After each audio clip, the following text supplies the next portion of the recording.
John Schneider and company are giving the ball to a 41-year-old future Hall of Famer. I have the attitude I'm going to win no matter what. It was awesome. I thought he was going to kill me. It was great.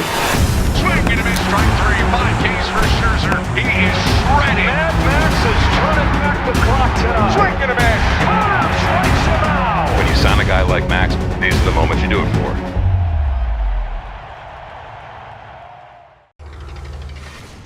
As the winter was unfolding, did you spend time reflecting at all on the AL championship season that you had? I think we all did. How could you not? Well, right. I mean, what were those reflections like then for you? I mean, just the year that we had. Obviously we came as close as you possibly can to win the whole thing. Something that you can never get over, or forget, or anything of that nature. So, that was a huge reason why I wanted to come back, because this team can win. I want to be a part of it. Ozzie making his second start of this spring. He pitched an inning against Miami on Thursday, struck out 3 batters. This ball's lifted to left field. Jesus Sanchez jogging over and makes the catch. 1 out. Grounded towards second, charging Davis Schneider, and he will throw on the run to get Toro. Ground ball to Namala and the toss to second, and that does it for the top of the first. It's 5 seasons in the big leagues for Logan Allen, and Springer rips the ball on a line out to left field, and a sliding catch made out there by Owen Casey. Might remember him from the Cubs, now with the Marlins. Very nice defensive play, 1 down. Good jump, and that ball is hooking off the batter Springer toward the left field line. And as a right-handed throwing left fielder, your glove's on your left hand, you have to reach across. He's able to do it as he goes into that sliding catch. Maybe he's out there looking for one thing in particular, or focusing on his own. Jesus Sanchez is up. 2-1 pitches slapped to the left side, a base hit for Sanchez. Lucas scores. Varsho gets the wave. He'll score around to third. Barger hits a 2-run single for the Blue Jays' new outfielder. And like everything, he hit it hard, 105 off the bat to make it 2-0 Blue Jays. Owen Casey, one of the exciting young Canadians to watch. Gausman gets him on the splitter. He will see that from Kevin Gausman. Again, a tough pitch for a young hitter that hasn't seen it a whole lot. Gausman strikes out Davidson. It's a 10-pitch battle right now, by the way, between Kevin Gausman and Bo Naylor. Payoff pitch again. And this one will stay fair. Addison Barger racing in to make the catch. It's Kevin Gausman for another scoreless inning.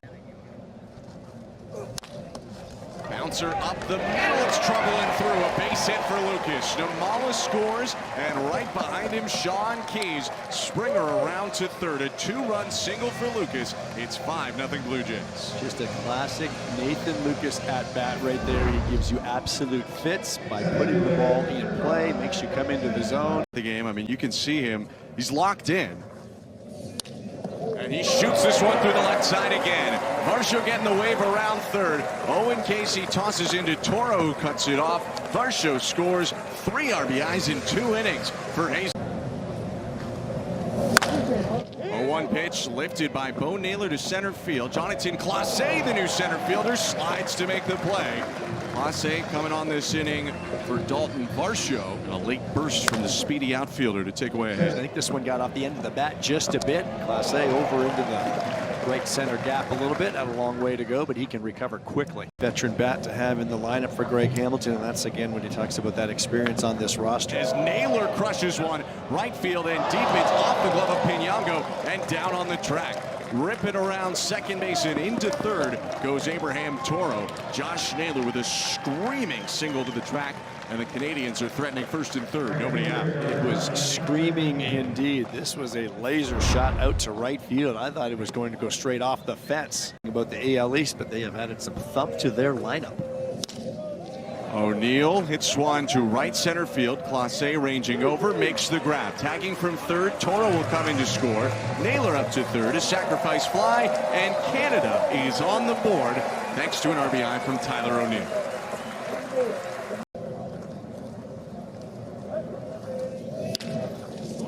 That ball is trouble, and it's down just over the infield. An Owen Casey RBI single.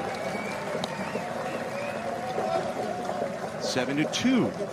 was the 2006 American League MVP and played for Canada in 4 World Baseball Classics. And now he's putting on his coaching uniform for the first time. You know him well, but maybe not in this role. Justin Morneau joins Arden's well. Well, thanks, Ben. Justin, you've got just about as much experience in this tournament as any Canadian player. What makes it such a special experience? I think anytime you get to wear the Canada across your chest, it's a truly special thing. And I think took the last one off, and I think it was probably too close to still my playing days, and maybe there's some delusion in my mind that maybe I could be out there, and I'm far enough away from it now where it's just I get to be on this side of it and try and help the guys in any way I can.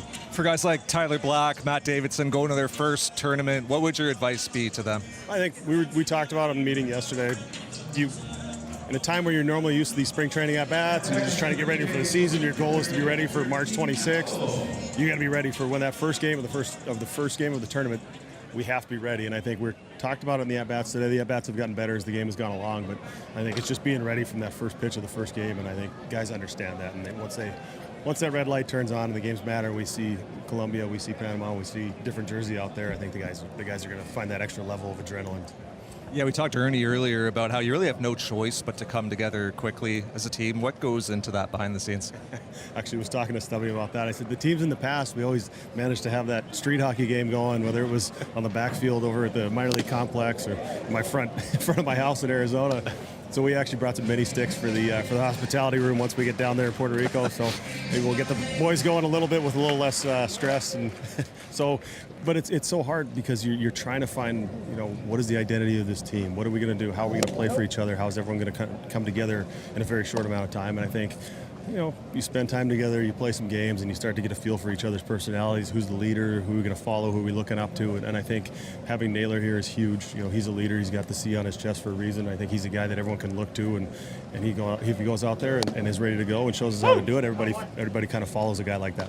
There's such a variety of skill sets up and down the lineup. What do you think this offense looks like if everyone's playing to their potential? Yeah, I think we have more balance than maybe we've had in the past with some more right-handed power with Davidson and Tyler O'Neill, having both of those guys being able to protect O'Neill and having a young guy like Casey in there as well who's got a tremendous amount of power. So there's some depth, and I think in the past we were really left-handed heavy, and we still are compared to other teams, but I think there is a little more balance in our lineup, and we also have some speed element. We have the ability to kind of mix and match a little bit, and I think we're probably more well-suited than we've been in a while, and I think hopefully that translates to us advancing to the next round for the first time, which that is our goal. That's what we talked about in the meeting, and we have the talent, and in our pool it feels like anybody could come out of there, and we feel like we're the ones who want to be that, and why not, right? You sound like you've done this on-air thing once or twice before. Justin, thanks for your time, man. No problem. Gage Stanifer's first pitch hit deep to left field and gone. Jacob Robson with the home run. We said he's not all speed, and he pokes one the other way. Canada with its 4th run of the game and its first home run in this one. Robson did not wait around to see what Stanifer had, the new right-hander, and he just flicked it. It was a fastball up and away, and you see that wide open stance.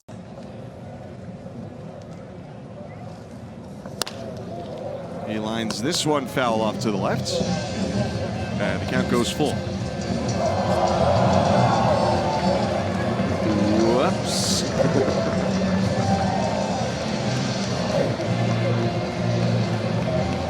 I think we're doing all right. Oh, that's nice. There's no way you take that baseball from a child. What a fine young man right there. To the child, don't you?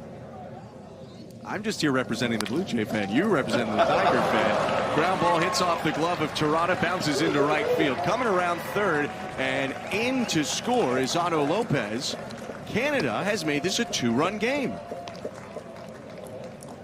Hicks with an RBI single. A little bit, but either way, can't handle it. Denzel Clark hits it high to right field and deep. Pinyango looking, and it's off the fence. Getting the wave around third, and coming in to score is Davidson. Up to third goes Hicks. RBI double, Denzel Clark. And from 7-0 down, Canada has made it a 1-run game. Tirada drives the ball high and deep to left center field and way out of the yard.